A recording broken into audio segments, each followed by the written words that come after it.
off on a lot of tangents, but Yeah, I'm great at that.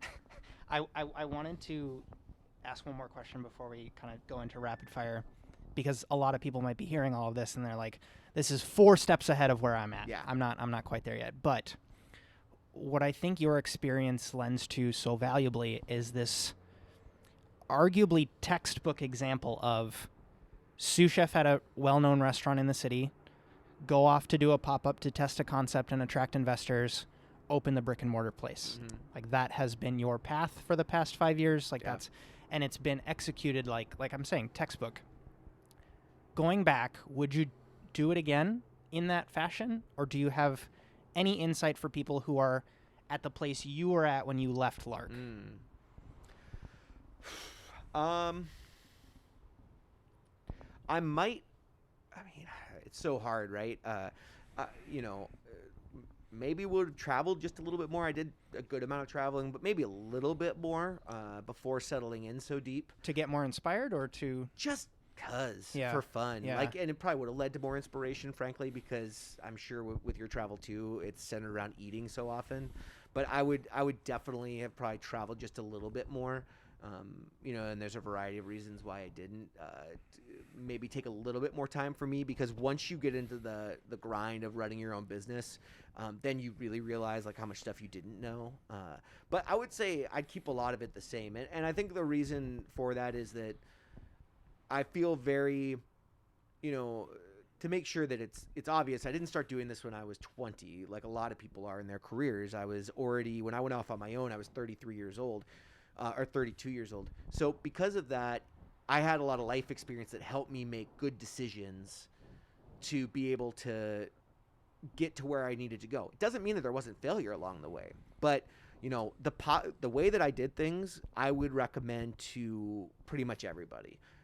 Running a pop-up, almost no matter the industry that you're in, there is some form of that where you can make proof positive of your concept. And build a culture and do things like you've talked about on your podcast. Get a newsletter. Get people on that newsletter. Collect those emails. Push it hard, because you can build a culture around that, And if you have the time to, bring people along with you on the journey through your social media or whatever, like that's great, because it is a fantastic thing to allow people in. Like, you do not need to just show all the glory. If you do, there will be a level of it being disingenuous. It just gets there, like, because people know that you have dirty laundry. You have dirty clothes like everybody else, and you don't need to show the dirty clothes, but you can talk about it every once in a while.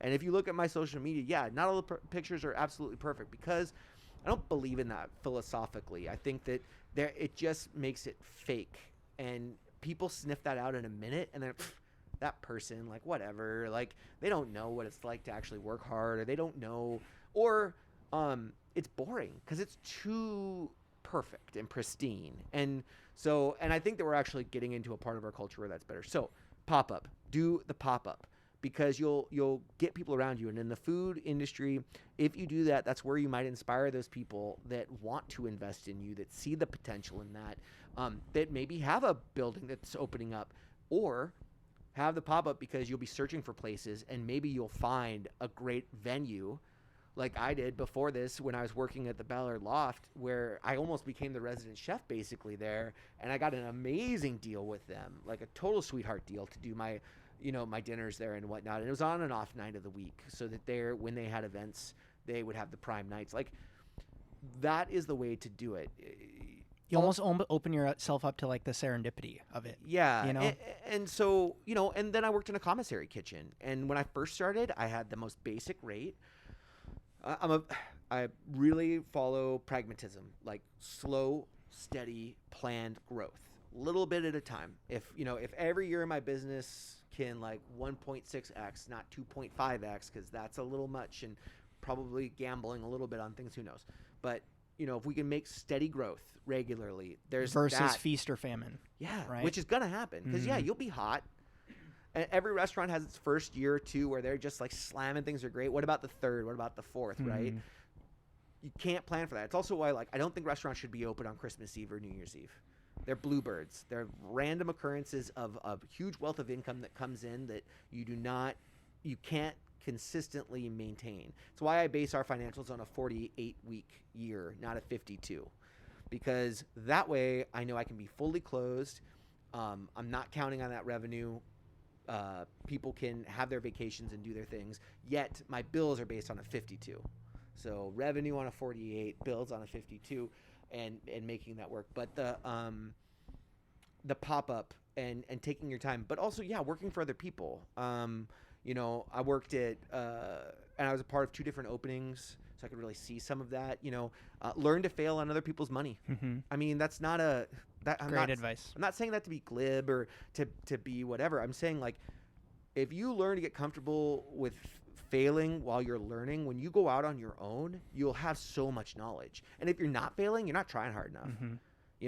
Go after it and do that and learn from your mistakes, but fail on other people's money, and then work at the best places that you can find within the genre, and work at a variety of places. I mean, the one thing I wish I would have done was work at a hotel prior to just going off on my own. To learn scale or to some of the interest on it. systems. There's some, like, if anything, because of the private dining catering that I do, I know there's some things that are, and also just business function. That's why I worked at Canlis, you know, and those guys knew when they hired me, like, this isn't meant to sound arrogant or anything, but, like, my experience level lent to, like, why are you trying to just be a line cook? Yep. Why aren't you trying to be a sous chef? Yep. And I was like 31 getting a job there. They're like, you have a lot of experience. Like, what are you doing? I'm like, well, because I was working my side hustle with Sorrel. I was like, I can only work 4 days a week. Like, if you guys are cool with a 4-day-a-week sous chef, they're like, yeah, no, obviously. I'm like, yeah, trust me, I get it. But if you change your mind, like 4 days a week, I'm down. I'll kill it for you.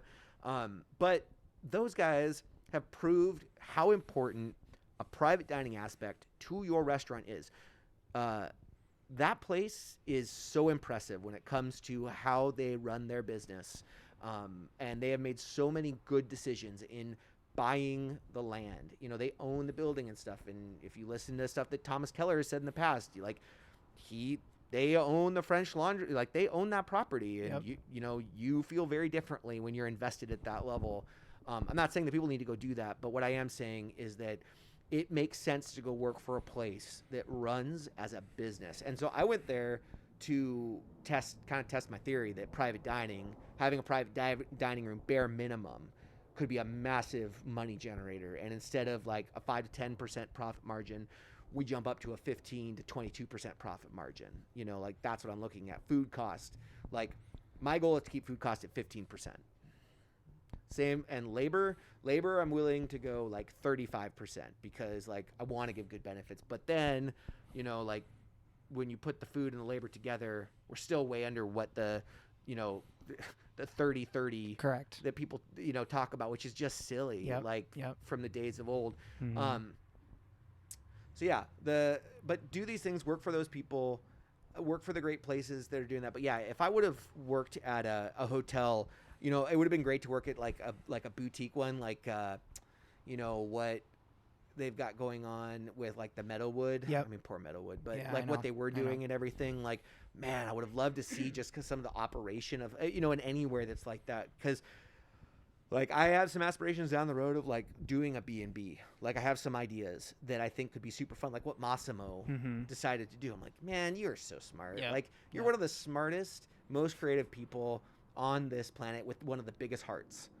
Like, that guy is incredible. And I just so that was one thing that I wish I could have had a little bit more experience in. There's some, when you get to a certain point in your career, and I think a lot of people can attest to this, and I'm sure you can too, like, you don't need to go work at a certain style restaurant to understand how to make a dish. Better yet, go eat that food there, and then you could do some research and probably figure out how to make the whatever it is. I say that all the time. Yeah, and I think people get lost in the weeds on that sometimes, and that's definitely an old school thought. Sure, I think, sure. But I think like you can gain a lot just from going to the place of business and getting the vibe and hang out there and eat the food a bunch and study a lot. Those things are super helpful. Well, we could clearly keep going, but I'm going to transition into... I make this joke with people, like when we do especially winemakers dinners or when I was doing larger pop-ups, when it would be like 20 people and we would be doing like a 7 to 8 course tasting menu and everything. I would make the joke at the beginning of the meal, and I'd have to remind the guests, like, Make sure you start eating when the dish comes out to you, especially the warm ones, because I appreciate you like waiting for me to introduce the dish. But if you wait and we start, like, a guest asks a question, I go off on a tangent. Aaron's gonna keep going. Oh man, it's like I said, and I know I said this before. Lifelong goal of being more concise. All good. We just have more reason to eventually, have a follow-up. Have an conversation episode 2, someday. and this is what rapid fire questions are for.